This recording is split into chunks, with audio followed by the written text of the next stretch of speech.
Владата ја изгуби поддршката на граѓанските организации со чија помош дојде на власт. Разочарувањето кај нив е огромно, откако вчера пратениците и собранискиот спикер го игнорираа барањето, измените на кривичниот законник да се повлечат од дневен ред. Сега се размислува за преиспитување на учеството во работните групи на министерствата, Советот за граѓанско општество и слично. Вчера најавија и можност за протест, но за дел од нив и таквата постапка губи смисла по последните владини потези. Вчера граѓаните има еден скратен курс за реална политика, особено балканска реална политика.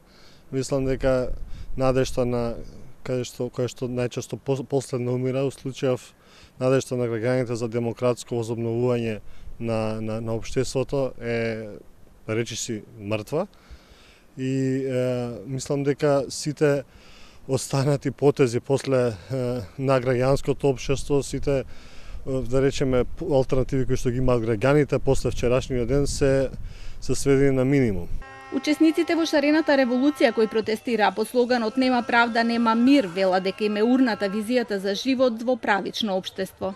За жал, во овој момент Македонија се сведува на две категории на луѓе, во кои имаме една политичка каста, една транзицијска буржуазија, која што владее, која што има апсолутна моќ секаде, чии што деца, која што може и ви објавувате во медиумите, добиваат работни места, добиваат високи стипендии и така натаму, нивните браќа и сестри добиваат тендери, а кога они ќе се огрешат пред законите, кои ќе направат, кои ќе доведат државата на работна граѓанска војна, веднаш им простуваат.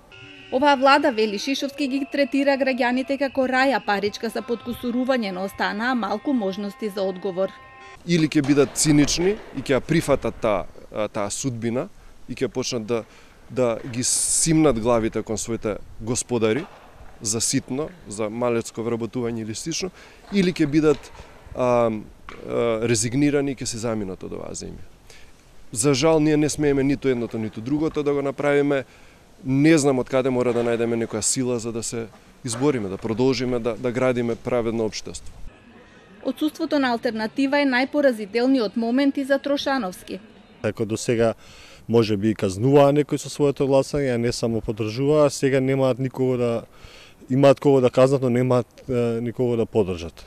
Тој верува дека овие потези ќе се одразат и во извештајот на Европската комисија, затоа што владењето на правото е еден од клучните услови за влез во ЕУ. Шишовски пак вели дека ако ова безобразно кршење на правдата помине во извештајот на ЕУ, за него Европската унија ќе биде завршена приказна, затоа што членство во унија во која се толерира нешто такво не ни е потребно.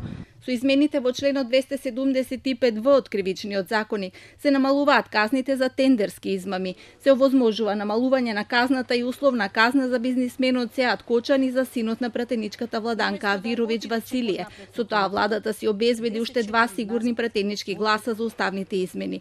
Измените на членот 353 пак со кои ќе паднат во вода половина од случаите на СЈО под притисок на јавноста се привремено повлечени, но се најавува и нивно повторно враќање.